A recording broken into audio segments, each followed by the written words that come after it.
Je m'appelle Abdelrazik Mamad Ali, élève de l'établissement Assil Ahmad Ahbash Dati. Je me prononce contre l'impunité des violeurs. Je réponds au nom de Amina Mamad Bak, élève d'Umhajar. Je suis contre l'impunité des violeurs. Je réponds au nom de Mounira Anour Tahir. Je suis étudiante et je suis contre l'impunité des violeurs. Je vais vous raconter l'histoire de Aminatou. Aminatou est une jeune fille de 13 ans. Elle était tombée gravement malade. Mais on ne sait de quoi elle souffre. La maman l'a évacuée à l'hôpital. On s'est rendu compte qu'elle était violée et déchirée.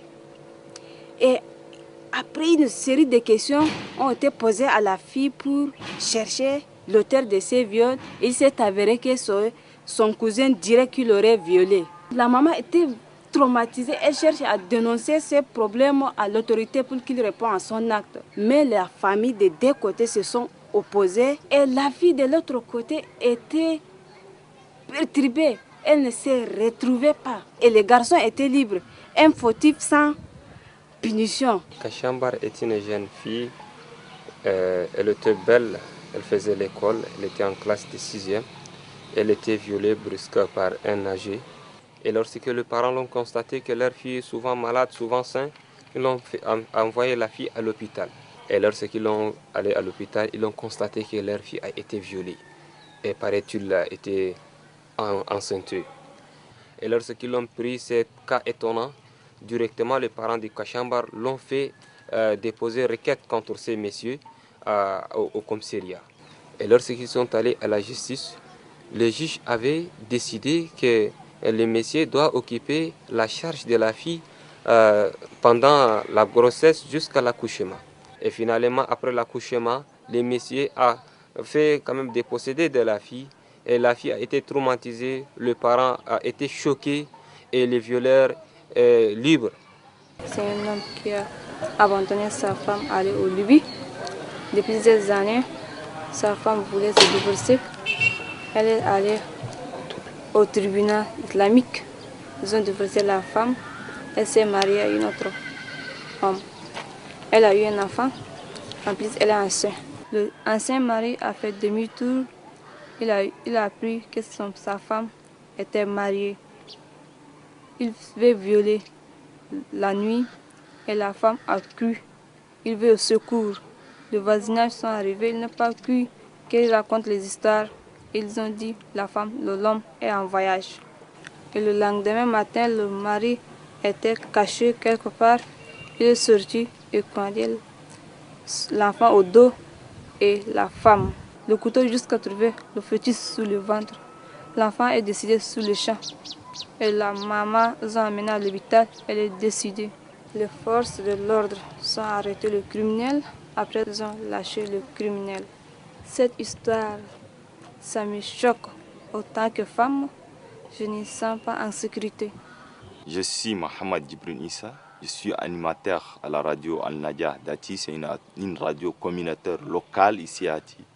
Je répète et je dis encore, donc le viol n'est pas du tout normal. Je suis non Aliba, étudiant à Ati, et je suis contre l'impunité des violeurs. Il y avait une fille, environ 12 ou 13 ans, à Jeddah, qu'elle suit ses bétails dans la forêt. Dans la même forêt, il y avait un monsieur qui suit également ses bétails. Le monsieur s'est attiré par la fille.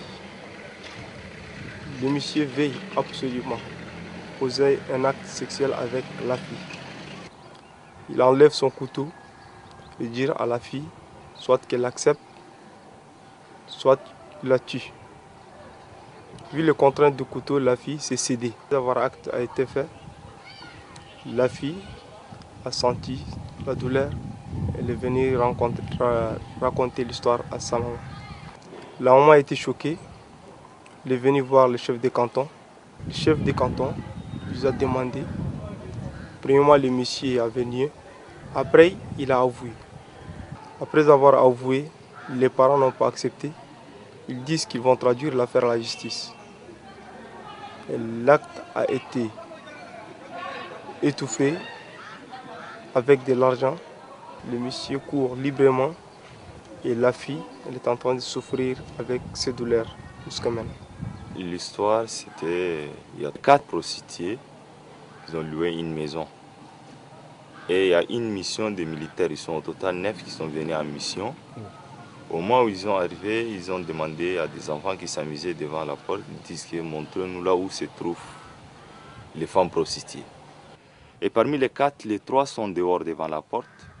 Ils ont vu les militaires se dirigent vers eux. Donc les 3 ont pris feu. Ils ont quitté la maison. Il ne restait qu'une seule à la maison. Au moment où les militaires sont rentrés dans la maison, et la femme, qu'est-ce qu'elle a dit? Je suis séropositif. Les militaires, qu'est-ce qu'ils ont dit? Si tu es séropositif ou bien tu n'es pas séropositif, ce n'est pas notre problème. Nous, c'est de satisfaire notre besoin sexuel. Donc c'est pourquoi ils ont passé tour de rôle chacun. Parmi les 9 militaires, ils sont tous passés. Et la femme, jusqu'à se évanouir, ils ont pris la femme pour l'amener à l'hôpital, au service des urgences. Ils sont partis, les militaires. Jusqu'à la femme a fait une semaine, c'est l'hôpital qui a pris la femme en charge pendant une semaine. Le viol sur une femme, que ce soit au foyer, que ce soit une femme prostituée ou bien une mineure. Donc, le viol n'est pas toléré.